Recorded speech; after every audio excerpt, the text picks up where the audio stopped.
Coucou les petits loups, comme disait Marc Tosca dans le top 50, c'est le moment de passer 52 minutes ensemble à revisiter 50 ans de culture geek et plus. Une date pour vous le prouver, 1922, naissance de Stanley, le papa de... Spider-Man. Et de X-Men, et pas mal de choses. Mais par contre, on va tout de suite passer à un monde post-apocalyptique. C'est une spéciale post-apo pour les intimes. Autour de cette table pour m'accompagner dans ces mondes de survivance et de survival, Mademoiselle RL, blogueuse et journaliste. Monsieur Laurent Kessy, il est romancier et auteur. Il est également auteur, réalisateur et comédien. Monsieur Sébastien Rassia, qui forme un joli duo avec Monsieur Frédéric Molas. Voilà, ils ont des grands cheveux.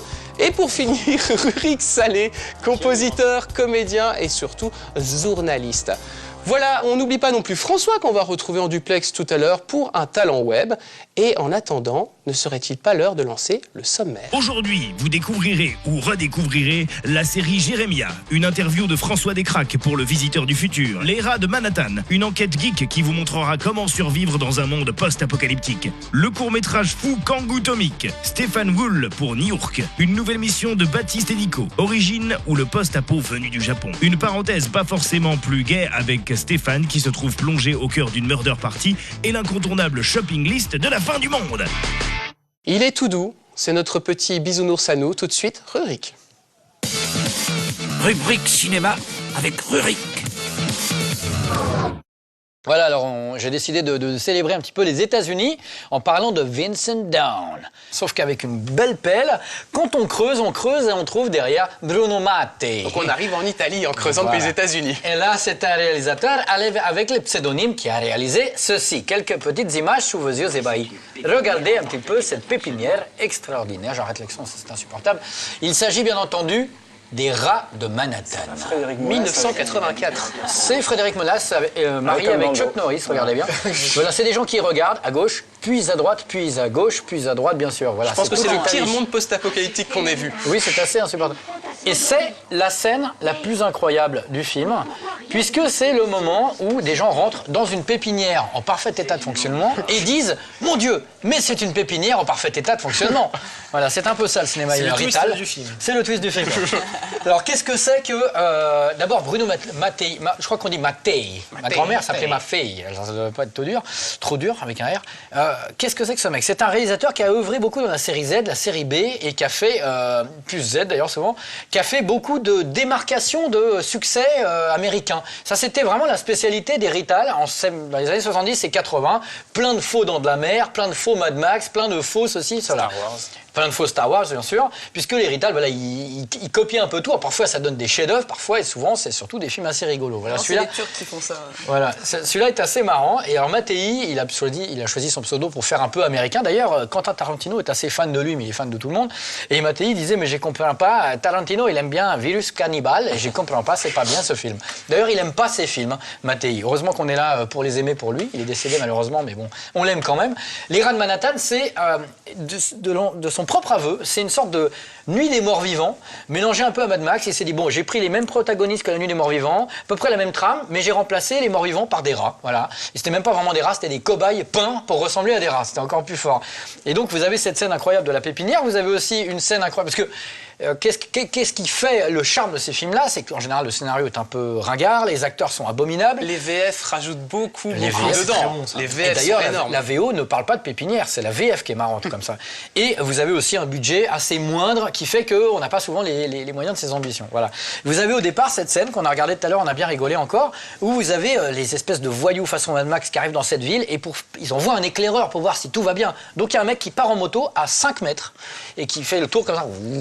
Et il revient, genre, ah, tout va bien. Mais genre là, quoi. Tu vois, je veux dire, mais tu sais, j'aurais pu le voir aussi moi-même. Ça, c'est toute l'Italie. Peut-être que plus loin, il n'y avait pas de décor, donc on ne pouvait pas filmer. C'est toujours incroyable, ce genre de film-là. Mais il y a une scène énorme dans Les Rats de Manhattan, moi, que j'adore. C'est un mec qui se met en tutu. Donc il a un tutu vert comme ça et il essaie de danser pour essayer de distraire les zombies. Bien sûr. Et ça marche pas. Et il laissait beaucoup de gens improviser un peu n'importe quoi. Je crois que cette scène était à moitié improvisée. Oui, c'est ce qu'il disait, oui. Ce qu'il faut savoir, c'est que ce film, Les Rats de Manhattan, est tellement culte parce qu'il est vraiment kitschissime, mais vraiment appréciable. C'est que Mathieu Kassovitz est super fan du film et pendant longtemps, l'un de ses projets, c'était de faire en long métrage un faux making-of des Rats de Manhattan.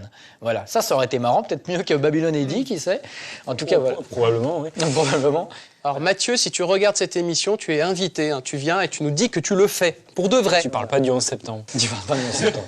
En tout cas, voilà. Donc, je vous invite vraiment à le regarder et à creuser encore plein d'autres trucs, comme La mort au large, qui est un film de Castellari, qui est une faux dent de la mer, où il y a un moment une espèce de planche de surf ou de planche à voile, je sais plus, qui est croquée par le requin, mais vraiment découpée à la scie. Tu avais l'impression que c'est... Enfin, que des trucs complètement aberrants. Mais l'héritage, j'avais rencontré quelques années John Saxon, qui est un des protagonistes d'Opération Dragon, mais qui a fait plein de films là-bas, plein de films en Italie aussi. Et il disait... Vous savez, les Italiens, c'est un petit peu... Ah, c'est pas grave, tu vois. On rate la prise, moi, ça marche à peu près. Bon, c'est pas grave. Tu vois, c'est toujours, c'est pas grave. Voilà. C'est des films, c'est pas grave. Donc, regardez-le, c'est pas grave.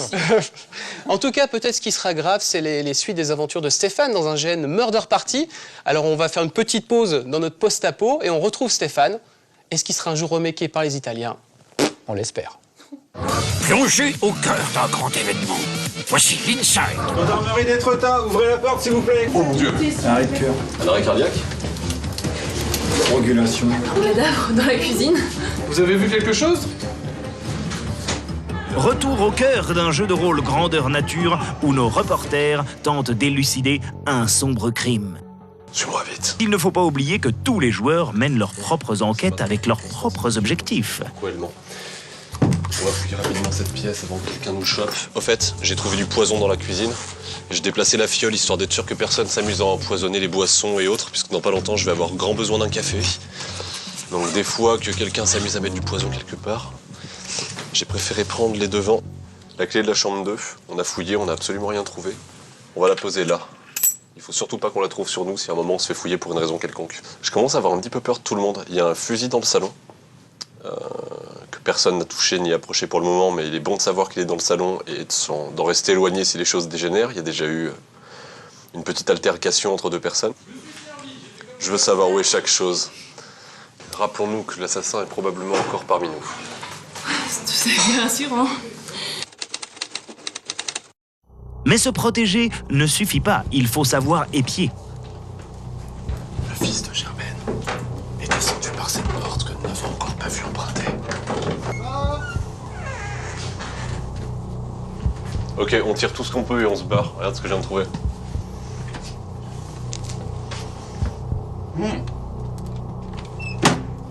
Il joue avec un truc qui ressemble à un câble. Salut Bernard, qu'est-ce que tu fais?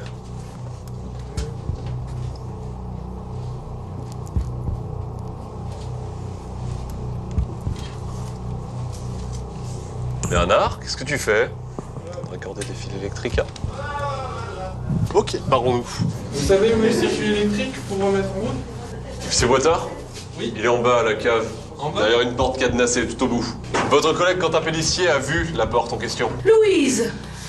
Pendant ce temps, à l'étage, les mystères se multiplient. Oh, Louise! Louise! Louise! Ah! Oh, Louise! Louise! Oh! Oh! Ah! Oh! Oh! Oh! Si, il faut que je vous montre quelque chose. Regardez ce que je viens de découvrir ici. Regardez. Ça, c'est le sésame des reporters pour voir le capitaine.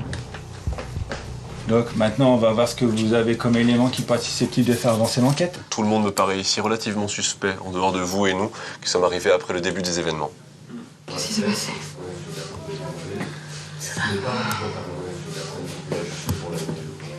J'étais là. Avez-vous d'autres informations éventuellement qui pourraient nous être utiles? J'en ai absolument pas entendu parler. Est-ce que vous avez plus d'informations? Non, malheureusement non. Je prends des notes. Dans la chambre de Fermatopied, la chambre 7, on a entrevu que le lit était défait, sur le côté droit, comme si une seule personne s'était couchée dedans, et on a entrevu une bassine. Sans compétences policières, ça ne nous aide pas à grand-chose. Vous avez la compétence du matériel à développement photographique, de par votre métier, vous savez. D'accord, c'est du matériel de développement photographique uniquement? D'accord. On sait s'il a servi récemment? Les orgas, ou MJ, veillent à ce que chaque indice fasse sens. D'accord. Merci. Ça, c'est du maître de jeu, ça fait quand même plaisir d'avoir de l'info. Cathy! Qu'est-ce qui se passe-t-il ici? Cathy, doucement, Cathy, que se passe-t-il? Je le savais! Peut-être la maison. Lâchez-moi. Venez vous allonger. Venez vous allonger. Vous êtes tous des fous. Vous êtes tous fous, lâchez-moi. La pauvre enfant a des hallucinations, voyons. Mais que cachent les crises et les visions de Louise? Et pourquoi les habitants tentent-ils de la faire taire? Suivons le capitaine. Capitaine? Alors que l'enquête avance et qu'enfin l'affaire paraît s'éclaircir, un second crime est commis. La nuit va être longue pour les forces de la justice et de la geekitude. Dans le prochain numéro, assistez au dénouement inattendu de cette folle nuit d'angoisse et de danger. Ils sont en paix.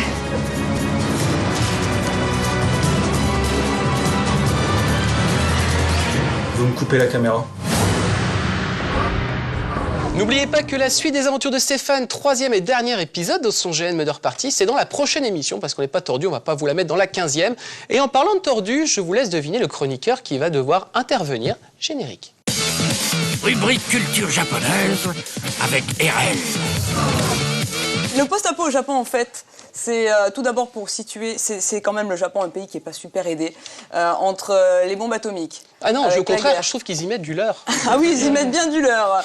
Le genre est super important, voilà. Et donc il y a plein de séries comme Akira, Okuto no Ken, des choses comme ça. Godzilla aussi, qui était enfin, c'est pas un post-apo, oui, après, mais... les films, etc. Il y a aussi les catastrophes naturelles, avec les séismes, le tsunami, et aussi une forte préoccupation écologique qu'on a pu voir avec Arjuna, mais aussi Nausicaa de Miyazaki, enfin voilà. Et toutes ces choses-là, ça a eu un très fort impact en fait sur la société japonaise, et donc ils ont une très grosse production post-apo en fait. Et donc mon choix sur cette chronique, c'est Origine, le film dont on va voir quelques images. Alors, on voit qu'il y a une cellule souche. Super belle musique de Kokia. J'aime beaucoup. T'aimes beaucoup.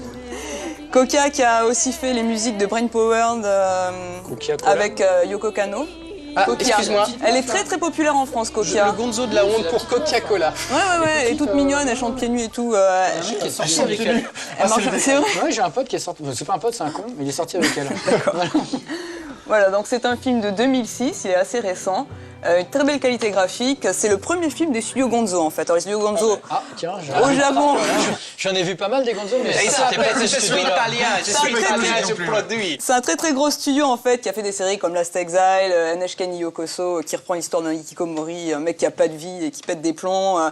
Et donc c'était leur premier film avec un débutant dans l'animation en réalisateur qui s'appelle Sugiyama Keiichi. Comment tu fais pour retenir les noms de tous ces mecs? C'est drôle. Elle les écrit. Je les écris, tu vois. On dirait des syllabes qu'on associe au hasard. Et donc voilà, l'histoire c'est qu'en gros, suite à la déforestation de la Terre, il y a un groupe de scientifiques qui font des tests génétiques sur les plantes. Donc ils vont installer une espèce de serre sur la Lune. Et en fait, l'expérience va complètement dégénérer. Elle va se jeter sur la planète Terre et la ravager complètement. Et donc dans ce nouveau monde qui est géré par les plantes, notamment les ressources en eau, en fait, il y a deux groupes d'humains. Alors, il y en a un qui s'intègre plutôt bien, ça s'appelle la Cité Neutre, d'où vient le personnage principal Agito, puisque le titre original c'est Giniro no Kami no Agito. Elle arrive à retenir des trucs, franchement, qui signifie Agito aux cheveux d'argent. Et donc, ça s'appelle la Cité Neutre, et donc, ils sont dans l'harmonie avec la forêt, etc. Et en face, ils ont un autre groupe qui s'appelle le Ragna, qui est une nation militaire industrialisée, et en fait, eux, ils vont vouloir restaurer la planète comme ils la connaissaient avec la société qu'on a actuellement. Donc ils veulent reprendre le pouvoir sur la planète et ces deux groupes-là vont s'affronter en fait à savoir qu'est-ce qui est le mieux. Est-ce qu'on peut pas s'accommoder avec la planète même si on n'a pas le confort actuel, ou est-ce que c'est vraiment important pour nous? Est-ce qu'on peut se détacher de notre société telle qu'elle est avec les produits de consommation, etc. Vous me prenez une feuille, vous avez 1 heure et je ramasse les copies. Voilà, c'est un film qui a mis 7 ans pour être développé. Il y a 70 000 dessins faits à la main. L'animation à la main a été aussi utilisée pour les effets d'eau et de fumée, ce qu'ils font normalement au computer graphique, donc par informatique. Et ça rend vraiment une super belle impression. L'animation est vraiment splendide. Je rebondis juste sur les dessins préparatoires. C'était une anecdote que nous avait dit Jean Chalepin, mais qui n'était pas dans l'interview que vous avez vue. Mais il racontait que sur Ulysse 31 et compagnie, tous les storyboards de l'époque, ils savaient plus où les stocker. Ils ont payé quelqu'un pour les brûler. Non. Une dernière peut-être info avant qu'on se quitte. Il y a d'autres thèmes qui passent derrière, il y a une histoire d'amour, la transmission filiale de père-fils, etc. Mais bon, l'histoire est quand même sympa, voilà, il faut vraiment le regarder, même si la fin est un peu, bon, C'est les Japonais, la fin, c'est pas toujours bon ménage. Voilà, donc vous saurez, si vous êtes japonais, la fin, c'est pas terrible. On enchaîne avec l'interview carrière. Alors la petite surprise, les amis, c'est François en interview carrière, parce que maintenant, c'est un peu le boss du Visiteur du Futur, les web-séries qui cartonnent. Donc tout de suite, on va voir le point de vue de François sur le post-apo et sa série. Ne bougez pas, c'est le moment de l'interview carrière. D'ici 500 ans, la Terre sera détruite. 2012, c'est le début de la fin du monde. Personne ne se rendra compte parce que ce sera des petites catastrophes pour commencer.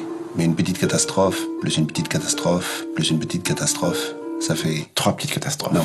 Le Visiteur du Futur, c'est une série de science-fiction, mais surtout d'humour, qui raconte les aventures d'un jeune homme du présent, qui s'appelle Raph, qui fait pas grand-chose de sa vie, jusqu'au jour où un mec du futur complètement ouf débarque.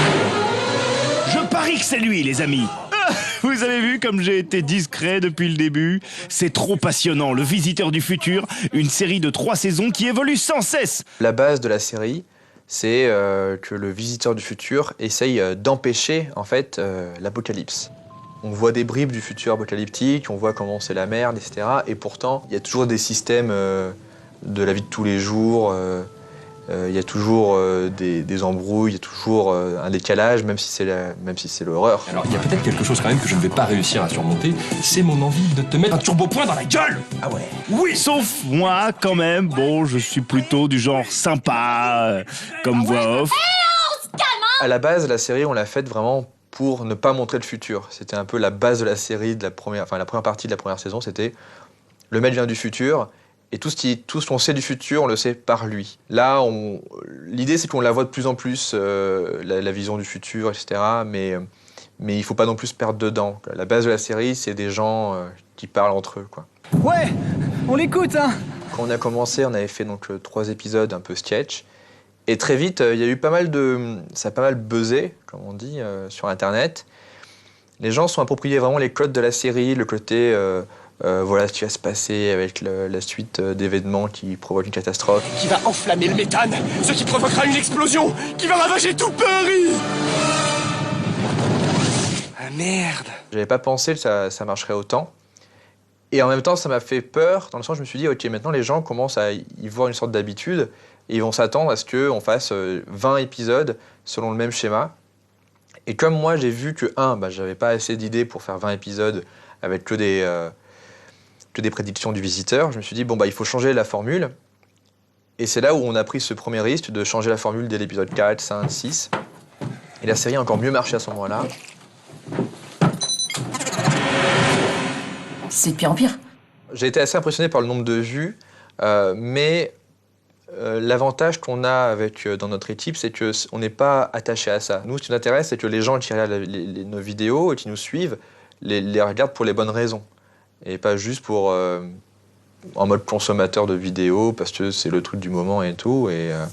Donc c'est plus important d'avoir un public de qualité qu'un public trop nombreux et qui comprend rien, quoi.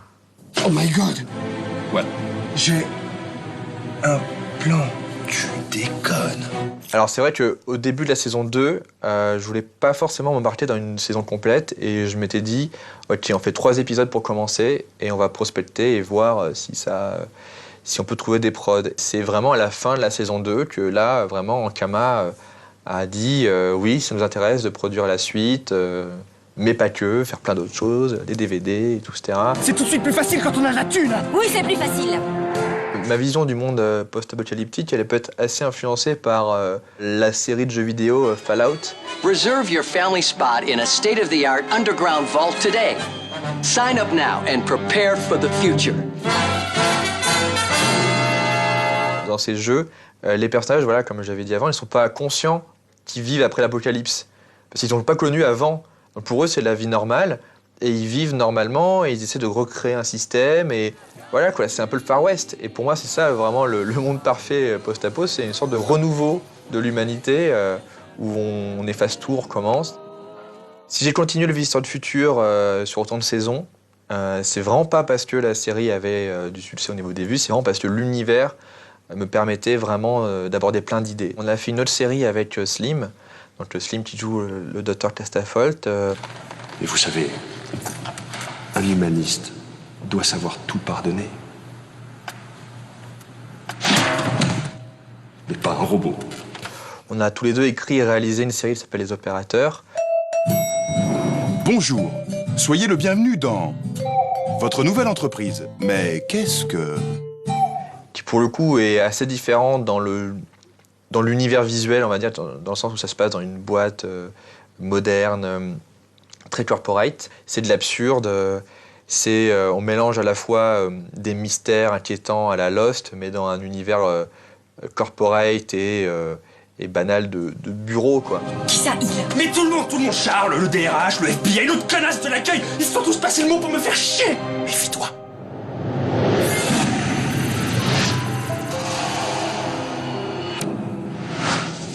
On a d'autres projets qu'on aimerait bien mettre en place. On a toujours un projet de jeu vidéo qui est toujours en cours, qui pourrait être une bonne façon de raconter d'autres histoires du visiteur de façon interactive. Et puis, bon, bah forcément, pour moi, mon rêve un jour serait d'en faire un long métrage. Même si chaque saison du Visiteur, pour moi, est quand même traitée comme un long métrage. Du coup, François, c'est peut-être le moment de reprendre ta place dans l'émission, hein. Allez, hop, hop, hop, hop, au boulot. Croire que t'es comme moi, Raph. Parce que sinon, ça veut dire que je suis tout seul à vouloir sauver le mec.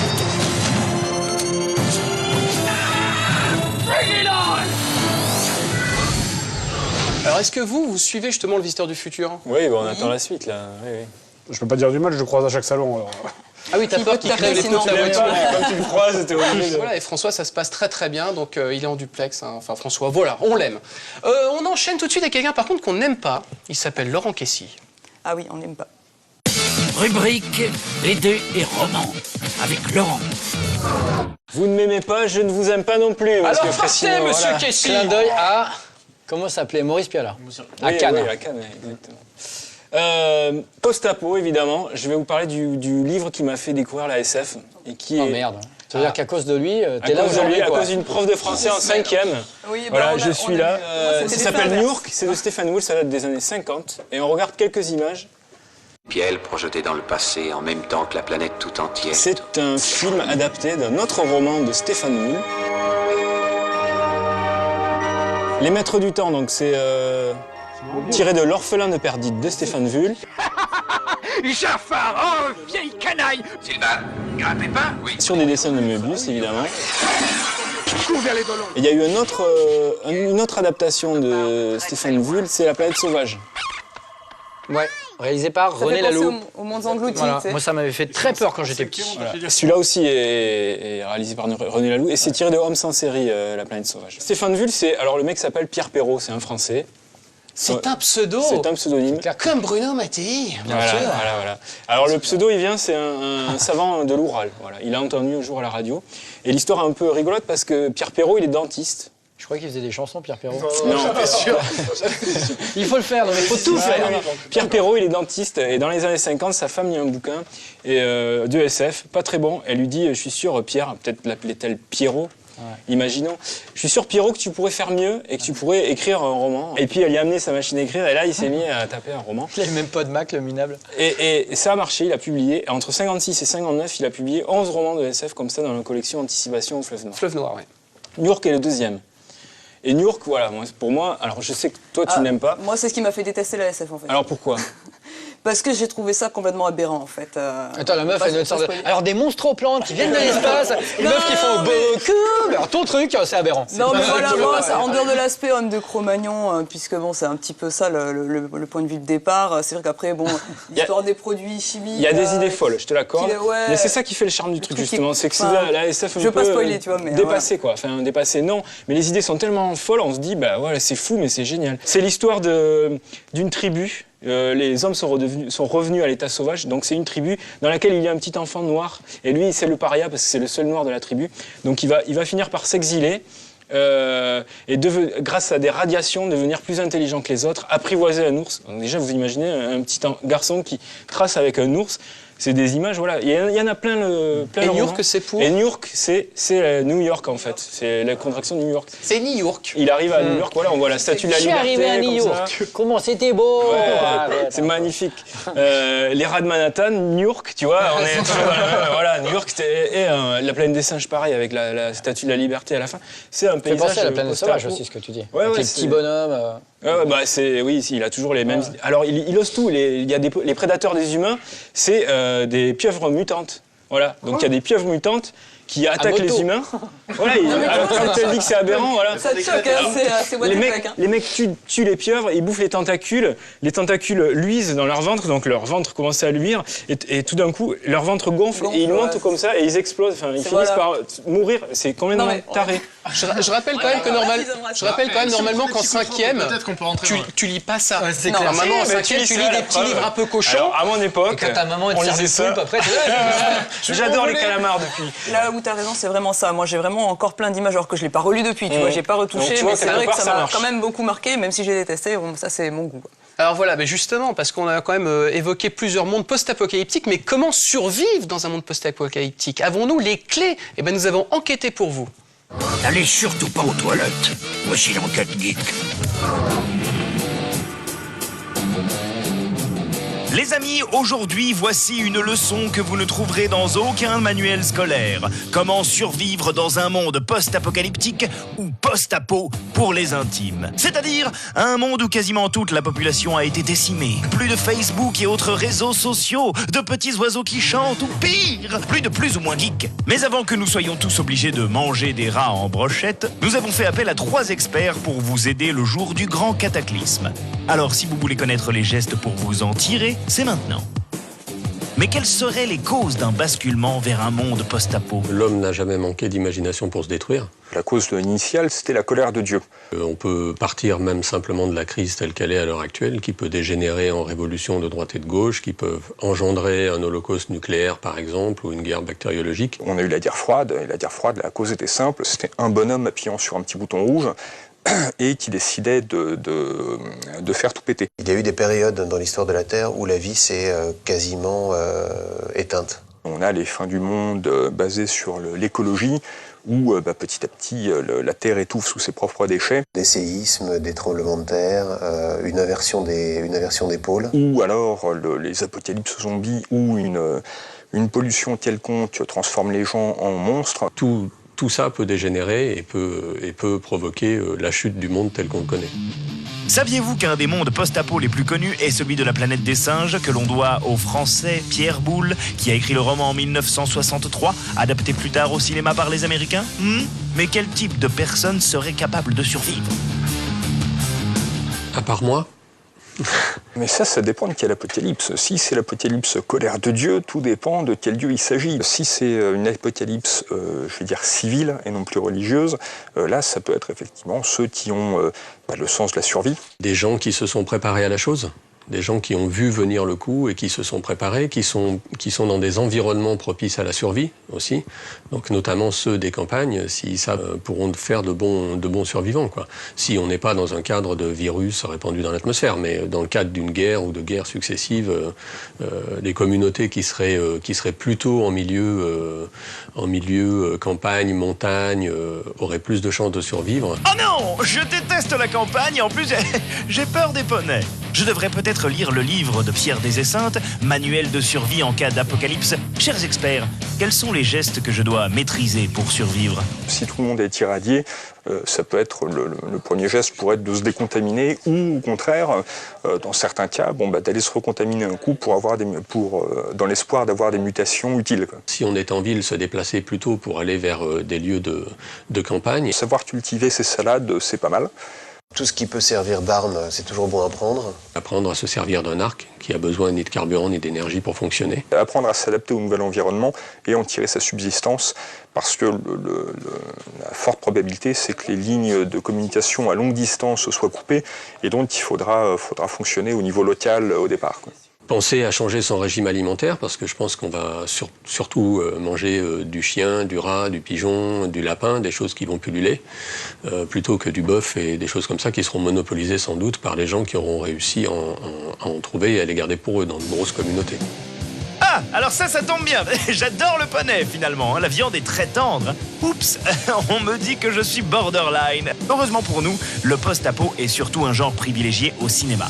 Une bonne histoire part d'une situation de tension initiale. Il n'y a pas, je crois, de plus grosse tension qu'une destruction complète de tous les cadres de la société. À partir du moment où on a bénéficié de tout ce qui est les trucages numériques, etc., on se retrouve dans des débauches d'effets spéciaux qui n'ont plus rien à voir avec un bon scénario.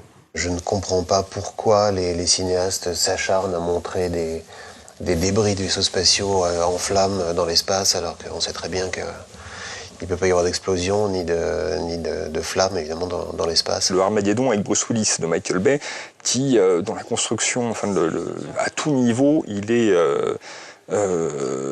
c'est de l'application bête de recette, mais tellement peu fine, qu'on arrive à un truc qui tient pas son récit ni son sujet. Le Survivant, avec Charlton Heston, c'est pas un film d'une haute teneur philosophique, mais c'est un film qui retrace bien la débrouille d'un type qui est tout seul, plongé dans une situation qui est causée par une bactérie ou un microbe, un virus qui s'est répandu dans l'atmosphère. L'avantage du genre apocalyptique, c'est qu'il est parfaitement radical et qui permet du coup d'interroger le pourquoi on en est arrivé là. Donc ça a été l'interrogation sur la guerre nucléaire dans les années 50-60, sur l'écologie et le pétrole dans les années 70, sur le nucléaire civil à partir de Tchernobyl. Enfin, ça permet de mettre le doigt sur tous les endroits qui font mal. Maintenant, vous n'avez plus d'excuses si vous voyez les foules se déplacer, des météorites nous percuter, des champignons nucléaires s'élever ou ma mère venir dans ma chambre. Vous maîtrisez la survie. Fin de transmission. Laurent, il y avait plusieurs de tes copains dans ce reportage. Ouais, Laurent Weil, que je connais. Alex Nikolavitch, avec qui je vais peut-être écrire un bouquin sur Warren Ellis. Alors moi, j'ai appris quelque chose dans ce reportage, c'est que tu as des copains. C'est la principale information. Je n'ai pas d'amis, j'ai des connaissances, quoi, disons. Voilà, des voisins. Des mecs que j'ai croisés. Moi, si je peux dire, il y a le guide de survie en territoire zombie de Max Brooks que je conseille, c'est génial aussi. Parce qu'on est dans le post-apo, que j'avais envie de dire un truc aussi. Et il a fait aussi un bouquin qui s'appelle World War Z, qui est adapté au cinéma. Qui va être une merde. Avec Brad Pitt. Exactement. Le beau Brad Pitt, que vous ne trouverez pas dans le sujet qui continue, qui va suivre. C'est Histoire et Nouvelles Technologies, avec Baptiste et Nico, qui ont eux aussi enquêté sur les mondes post-apocalyptiques. Rubrique Histoire et Nouvelles Technologies, avec Baptiste et Nico. Bon, patron, on travaille sur quel dossier avec Baptiste aujourd'hui? Post-apocalyptique. C'est parti. C'est parti. Laissons Nicolas et Baptiste faire leurs recherches. Si vous aimez les post-apos, vous aimerez certainement La planète des singes, La route, Le jour d'après, le jeu vidéo Fallout ou encore l'excellent manga Akira. Bon, patron, concernant le dossier post-apocalyptique, je vais vous parler d'un événement qui s'est déroulé au début de notre siècle sur le site de Tunguska, en Sibérie occidentale, à côté de la petite ville de Krasnoïarsk. Ça s'est passé au mois de juin. On suppose qu'une météorite gigantesque a percuté la Terre. Sa zone d'impact a été d'une centaine de fois supérieure à celle d'Hiroshima, rasant des centaines de milliers de kilomètres d'arbres aux alentours de Krasnoïarsk. Alors pour moi, boss, d'un point de vue scientifique et technologique, la fin du monde la plus probable, c'est lié à la cosmologie. C'est la collision avec un astéroïde géant et la fin de notre Soleil dans plusieurs milliards d'années. En fait, le problème pour moi, c'est qu'en histoire, nous n'avons jamais expérimenté la fin du monde, vu qu'on est encore vivant, patron. C'est le problème. Donc on va retourner aux origines, l'extinction KT, la fameuse disparition des dinosaures. Est-ce que ça peut ressembler à une simulation de ce qui nous attend ? La baisse des températures, ce fameux hiver qui va durer des milliers d'années où on ne voit plus le soleil et justement toutes les espèces vivantes disparaissent. Est-ce que c'est ce qui nous attend ? Alors justement, en parlant d'extinction KT, nous sommes un peu le fruit de cette extinction, puisqu'après les dinosaures sont arrivées toutes les choses qu'on connaît. En revanche, cette fameuse extinction, comme tu le disais, elle est liée à un astéroïde. Et la NASA dispose de budgets phénoménaux, pour ne pas dire inimaginables, en ce qui concerne la survie post-apocalyptique. Pour contrer l'astéroïde, il existe une étude très sérieuse qui a été menée. Il faut savoir que les astéroïdes sont composés en partie d'azote. Certains scientifiques sont en train de développer des fusées capables de s'arrimer à ces mêmes astéroïdes pour les dévier de la planète en cas de problème imminent, en cas d'extinction imminente, et pousser l'astéroïde très lentement en récupérant l'azote issu de cet astéroïde, donc une source de carburant importante, et décaler l'astéroïde afin de le sortir de la trajectoire vers la Terre. Effectivement, Baptiste, on n'est pas loin du film Armageddon. Moi, je vais vous parler d'un événement que l'on connaît tous, le déluge. Le déluge, ça s'est passé il y a 3-4 000 ans avant le Christ. Il est relaté dans toutes les religions, à travers notre planète. On sait aujourd'hui de façon scientifique que ça s'est réellement produit. On peut même se poser la question que des scientifiques aujourd'hui sont en train de faire une arche de Noé dans l'Antarctique, en récupérant des espèces, de la faune, de la flore, pour préserver notre humanité. On ne connaît pas ce qui nous attend, mais on s'y prépare. Alors pour moi, patron, l'hypothèse la plus probable, c'est la seconde. C'est l'extinction de notre Soleil. Ça arrivera à peu près dans 5 milliards d'années. Le problème, c'est que dans l'univers, un phénomène cosmologique comme l'extinction d'une étoile telle que notre Soleil, c'est pas simplement qu'il va faire tout noir. Notre Soleil, lui, va devenir une géante rouge. Le gaz contenu à l'intérieur va se dilater et véritablement vaporiser la planète. Donc malheureusement, patron, en histoire, je n'ai pas d'informations pour étayer une hypothétique fin du monde. Pourquoi? Comme je le disais tout à l'heure, on ne l'a pas vécu. Par contre, si, pour le coup, on se fie à la fiction, qui, de nombreuses fois, a influencé la science, on peut imaginer que des films comme Mad Max, des jeux vidéo comme Fallout, ou même le film La planète des singes, pourraient simuler une fin du monde totalement différente. Si on voulait, patron, éviter le scénario de la géante rouge, il y a une solution. Justement, comme je le disais, la NASA dispose d'un budget gigantesque et fait appel aux plus grands scientifiques mondiaux pour régler ce type de problématique. Et ce scénario, je sens qu'il va vous plaire. Ça serait, provisoirement, de migrer une sorte d'élite planétaire, ou du moins le maximum de personnes que nous pourrions déplacer, sur Mars. Ça semble aujourd'hui un projet totalement faux, et pourtant c'est très sérieux, et énormément d'argent sont investis pour produire ces recherches. Voilà, patron, nous avons fait nos investigations, historiques, scientifiques. Vous avez tous les éléments en main, et nous espérons que ces informations seront utiles à l'organisation. Allez, maintenant, il est temps de tuer le reste de ce plateau avec ma propre chronique. Ah oui. Rubrique série télé avec David.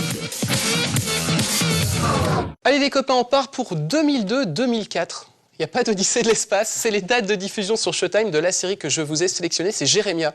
Alors Jérémia qui est adapté d'une BD. Herman, ouais. Voilà, dont on touchera un petit mot tout à l'heure puisque c'est un personnage très sympathique.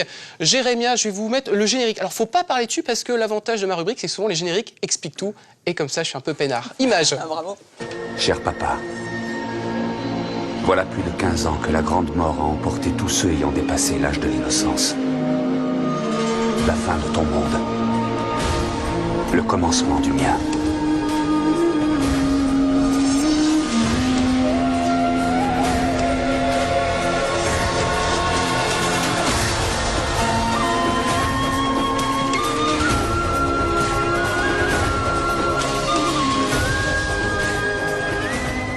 Mais j'ai reconnu les mecs qui font la musique, ils jouent dans la station Montparnasse, bienvenue à Paris. Ils sont au chômage. Alors Jérémia, c'est une série qui n'a duré que 2 saisons. Mais ce qui est très intéressant avec Jérémia, c'est surtout le créateur qui s'appelle John Michael Straczynski. C'est un mec qui a bossé sur des trucs qui vont pas forcément vous intéresser au départ. Et à l'époque, il bénéficie quand même d'une grosse notoriété. Donc Babylon 5, c'est un gros monument. Il tombe sur la BD d'Herman, il dit « Oh tiens, je vais l'adapter cette BD ». Et voilà, ça va donner donc Jérémia, qui est joué par Luc Perry, que vous avez pu voir dans Beverly Hills 90 210. Ah ouais. D'ailleurs, c'est pas une vraie adresse, j'ai écrit, ils m'ont jamais répondu. Et il y a aussi des comédiens qui viennent du Cosby Show, mais voilà, ça c'est pas forcément hyper intéressant. Pourquoi je voulais sélectionner? C'est pas la meilleure série post-apo, Fred. Tu me parlais de Révolution, tu me parlais de Jéricho. Mais c'est là, moi, ce que j'aime bien, c'est qu'elle est moite. C'est-à-dire que tu sens qu'il n'y a pas beaucoup d'argent, il y a des petites rues comme ça, où ils ont mis 3-4 petits papiers sales, tu vois, il y a une petite carcasse de bagnole, tu sens que c'est fait avec amour. Voilà, ça a été tourné. Même déjà dans le générique. Ouais, mais voilà, mais ça a été tourné par Vancouver. On peut aimer ou pas Luc Perry, on peut aimer plus ou moins le côté un peu théologique. Ça, c'est quelque chose qui est vraiment assez important. C'était d'ailleurs très présent dans Babylon 5 parce que Straczynski, c'est un mec qui se dit athée, mais il y a beaucoup de réflexions autour de Dieu. D'ailleurs, Jérémia, pendant tout le long de la série, on se demande est-ce que c'est Jésus, est-ce que c'est un nouveau Messie.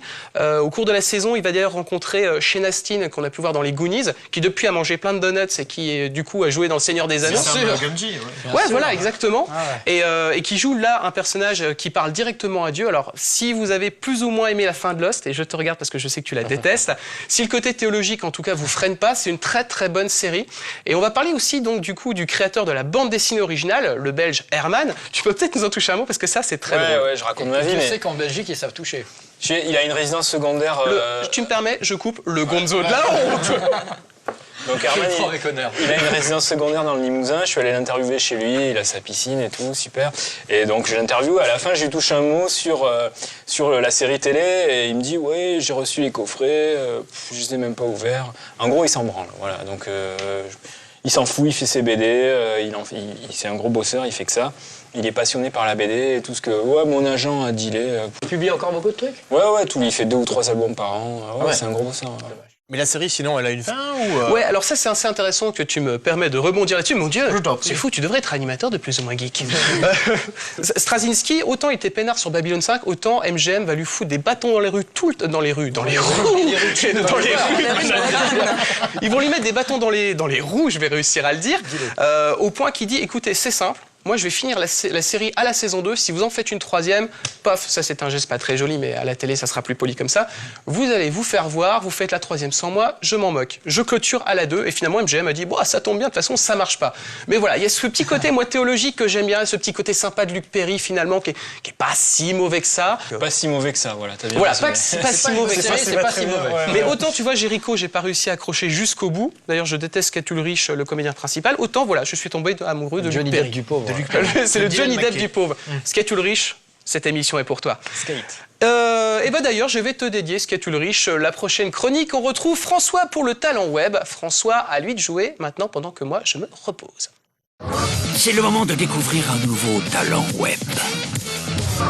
Bonjour, aujourd'hui un sujet post-apo. Et pour l'occasion, nous allons apprendre à désamorcer une bombe nucléaire. C'est très simple, il suffit juste de couper le fil.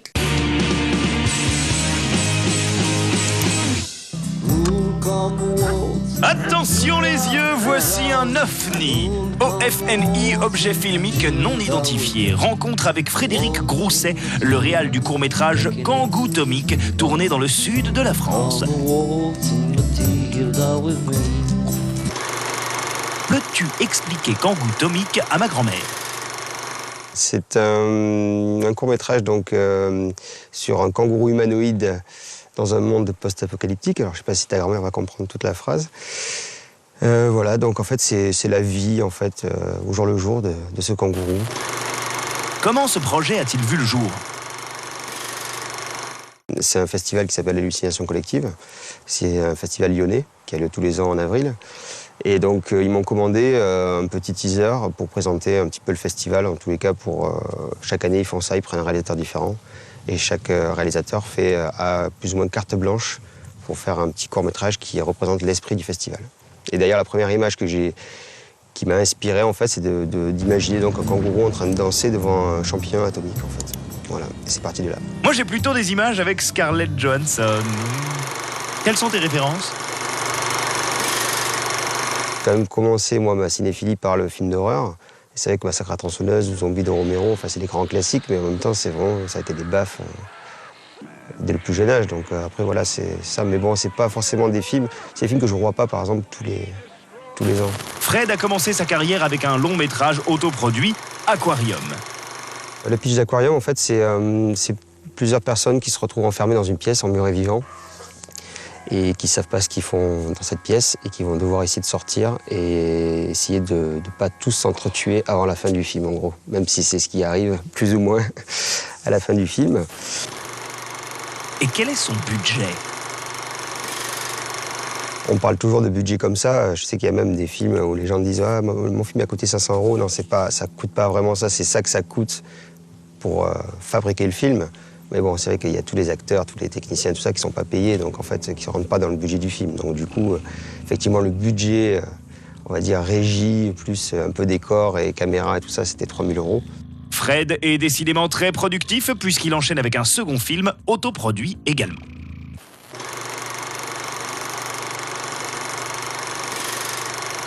C'est un thriller en fait tourné en temps réel où un couple part en vacances et se retrouve confronté à un tueur. En gros, c'est pour résumer rapidement le film, c'est un peu ça. Le budget, je crois ça nous a coûté, je crois que c'est à peu près 7 000 €, enfin un peu plus. Voilà, gros budget pour nous, le double.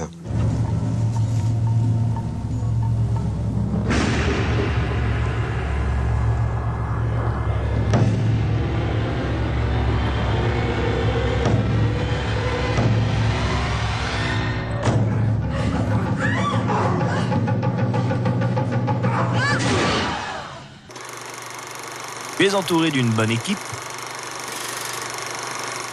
On se connaît tous en fait, hein. C'est un petit, on va dire que c'est un petit milieu. C'est pas forcément, on tourne pas forcément tous ensemble, mais on se connaît quand même, on se voit souvent et on en discute.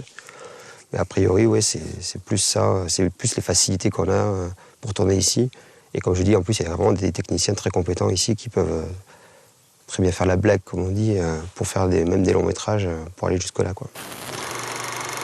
Le cinéma indépendant, c'est un choix. C'est une volonté quand même de faire du cinéma indépendant en France, de faire du long métrage. J'ai fait aussi des courts métrages, des clips, des choses comme ça. Mais de temps en temps, voilà, on va dire tous les 3-4 ans, on essaie de monter un projet un peu plus long et essayer de l'exploiter, que ce soit en DVD ou ailleurs à l'étranger. Et une petite tranche de Kangoo Tomic avec sa chanson Karaoké.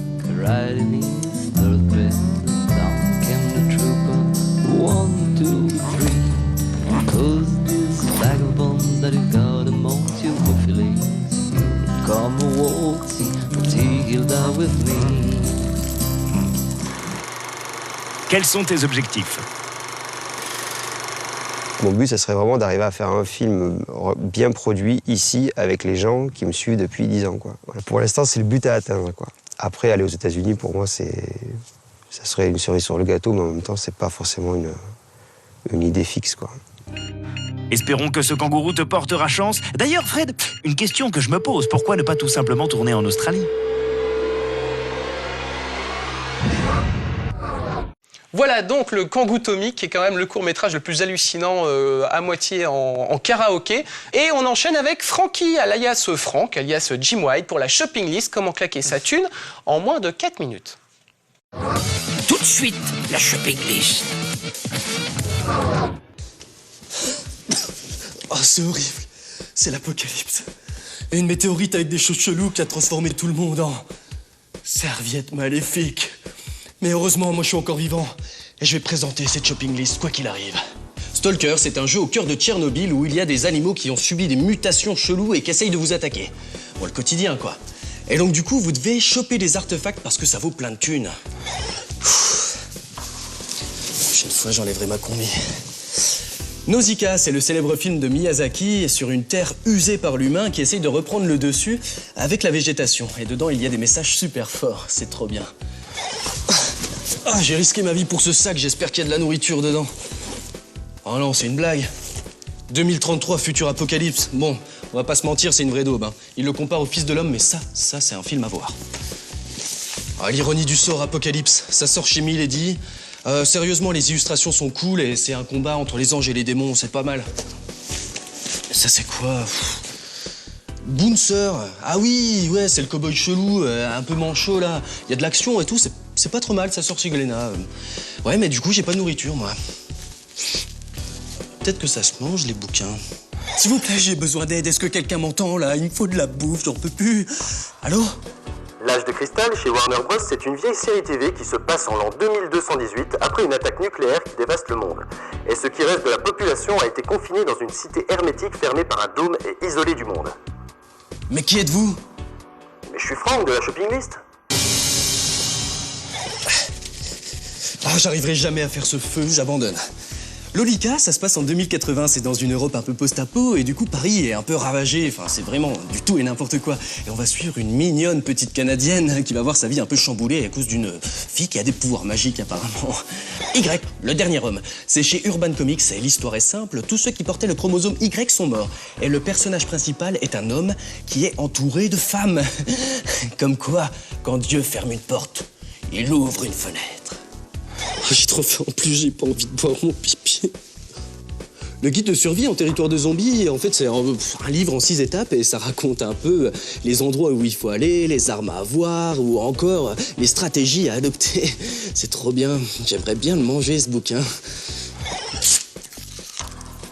Oh mais c'est super bon. Vigilante, en fait c'est l'histoire d'un groupe de potes qui a des super pouvoirs et ils se réunissent quelques années après pour combattre le mal.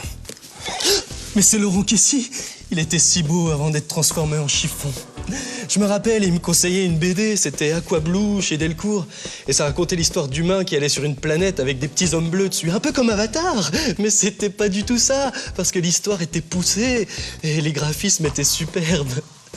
Laurent, Je lui ai jamais dit que je l'aimais. Ça y est, j'ai trouvé un ami. Eh, tu veux bien jouer avec moi à Sans Rancune? C'est chez Yellow. En fait, c'est un jeu de société où on a eu un artefact super puissant. Et donc, du coup, on doit sortir du donjon tous ensemble. Mais le problème, c'est qu'il y en a qu'un qui pourra avoir l'artefact. Donc, du coup, c'est un mélange entre coopération et trahison. C'est énorme. Allez, joue avec moi. Chez Ankama, il y a Doc Savage. En fait, dans ce tome, il y a des mercenaires qui vont prendre le contrôle de New York, comme ça. Et puis ensuite, ils vont aussi prendre en otage un proche de Doc. Donc, du coup, ça va le faire péter un câble, il va y avoir des explosions, de la fusillade, un peu de la Michael Bay, mais version comics. C'est énorme. Et voilà, j'ai réussi à finir cette shopping list sain et sauf. Je suis fier de moi. Si vous êtes toujours pas transformé en chiffon, vous pouvez toujours m'envoyer vos coups de cœur à cette adresse. Quant à nous, non, une attaque de chiffon. Oh, je fais souvent des cauchemars quand je me rase pas le duvet. C'est horrible. Plus des chiffons qui attaquent les gens, n'importe quoi. Et voilà, l'émission Post-Apo va toucher à sa fin. Va-t-on mourir? Va-t-on survivre? Mystère, vous saurez ça la semaine prochaine. En tout cas, on va faire un petit tour de table. RL, qui t'a le plus impressionné de charisme masculin? C'est toi, Laurent. On se remettra après. Oui, bien sûr. Laurent? Les rats de Manhattan, moi, j'ai bien envie de voir. Ah ouais, les rats, franchement, ça, je veux savoir ce qui se passe, cette histoire de pépinière. Je veux savoir tout. Lui. Oh. Non mais Fred, rappelons que Fred n'avait pas de livre en 5e. Donc à partir du moment où tu dis j'ai lu un truc en 5e, Fred il est pas d'accord. Je crois qu'il a tiré les pires têtes de l'émission. Rurik? Et moi la série là, elle m'intéresse cette série. J'avais jamais entendu parler. Eh ben écoute, je te la donnerai de ma collection personnelle. Allez, c'est l'heure de se quitter. Je vous rappelle que vous pouvez prolonger l'aventure sur les réseaux sociaux tels que Geekbook ou Geekter. Vous suivez bien, il y a une appli Geek, il y a un site internet, il y a le forum, donc vous pouvez réagir comme vous le voulez. Deux petites choses avant de se quitter, rappelez-vous qu'il n'y a absolument aucun âge pour s'affirmer comme un geek. J'ai flippé, mais ceci étant dit, j'étais d'accord. Pour faire votre geeking out, et qu'un bon geek est un geek curieux. Allez, on se retrouve très très bientôt. Bye bye.